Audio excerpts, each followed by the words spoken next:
if you're getting complacent in your business, no matter what level of success you might have had in the past, things are either growing or decaying.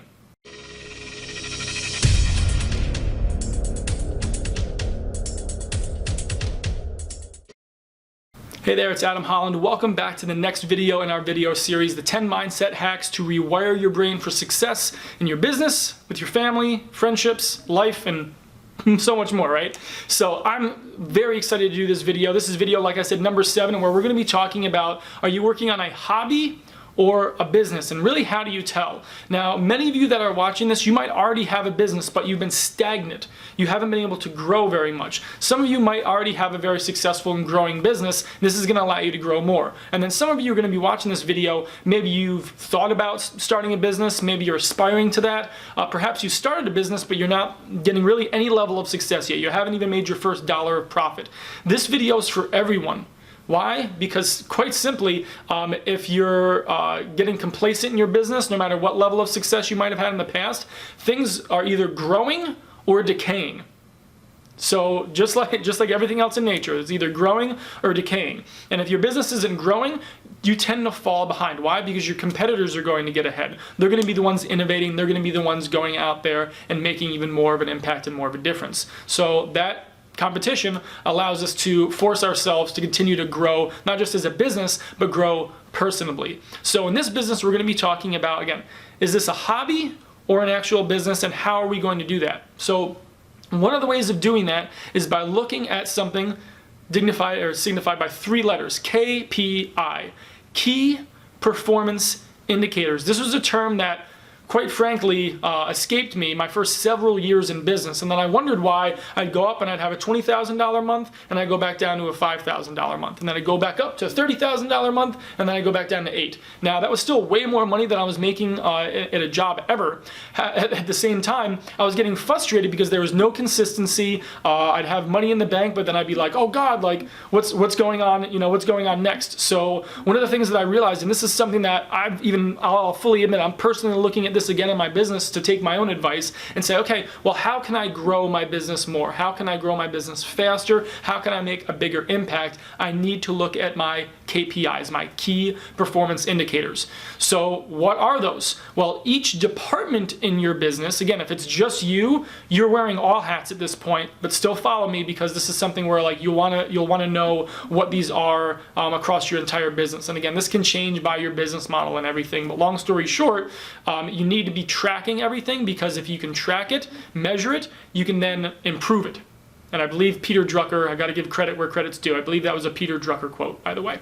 So he's got lots of really good knowledge. Very, very dry though. So if you like comedy and hopefully more entertaining videos, just keep watching my stuff. I'll give credit where credit is due, and we'll also have some fun and really bad dad jokes throughout these videos as well. So if you're tracking things in your business, it allows you to measure them and then improve upon them. So in the case of marketing, when it comes to marketing, I need to know how many people have actually seen my ads, and then how many of those people that saw those ads actually clicked on those ads to create those visitors to my website.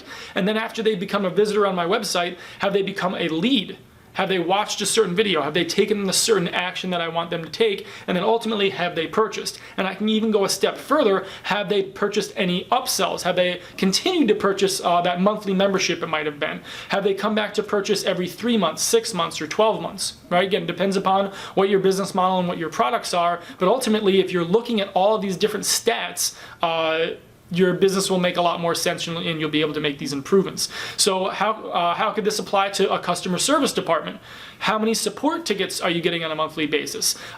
Out of all those support tickets, which support ticket category is trending? Are people having support issues with the website?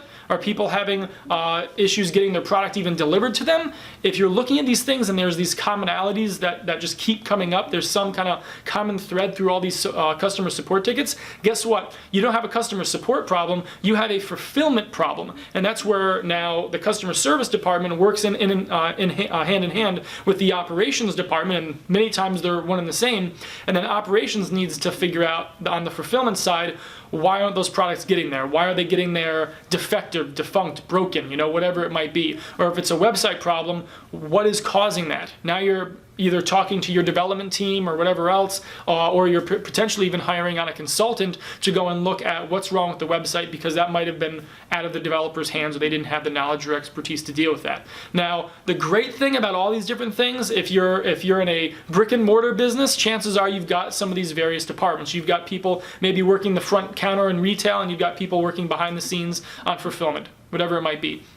At the same time, if you're like me, where you've got a digital business, there's not a whole heck of a lot of overhead and moving parts that you really have to deal with, unless you're going to grow your business like super big to 8 figures, which I've been behind the scenes in several companies that have done 8 and even 9 figures. So I understand how that works as well. And if you're in that category, please reach out to me and hire me as a consultant, because I can give you some really good insights there. But again, that being said, if you've been in business a long time and you don't know what your KPIs are, chances are you're stagnant, or you're struggling, or you're just not making any money and you're thinking about giving up. Or maybe you're just getting started and you want to quit before you even get started because you don't know why things aren't working. Like, your business is just a black box for you, and you think you're doing all this input, but there's no output coming out the other side, and you're not sure why, because it's this black box.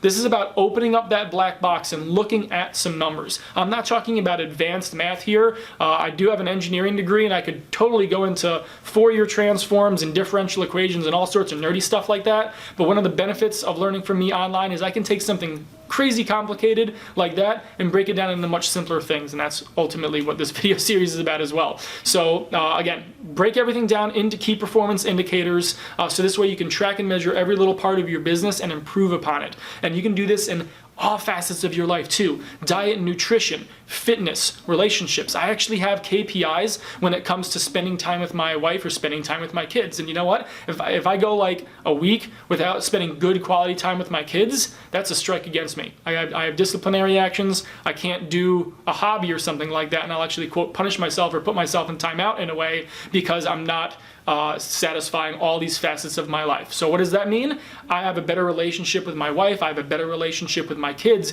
because I'm staying, quote, accountable to my KPIs. Now, I was a little hesitant to share that with you, because I don't want you to judge and say, well, Adam, this isn't a business transaction. This is your family. I'm not going to say like, I loved my wife today, check mark. That's not what it's about. This is about intentions. I do love my wife. I always love my wife. But what am I actually doing to show that? And I can go into a whole conversation about the 5 love languages and things like that. But are you doing acts of service? Are you gift giving? Whatever it might be. How are you satisfying those, quote, KPIs in your relationships, in your business, with your own fitness and health, whatever it might be. So again, hope you enjoyed this video. Hope you're enjoying the video series so far. If you are and you're watching this on YouTube, please subscribe, like this video, comment below, and we have some bonuses and resources that are only available for people that have registered for this on my website. So click the link that's somewhere around this video, register for this whole this training series. You'll get some additional bonuses and resources that are not available here on YouTube. So again, hope you're enjoying this. We'll see you guys in the next video, and take care.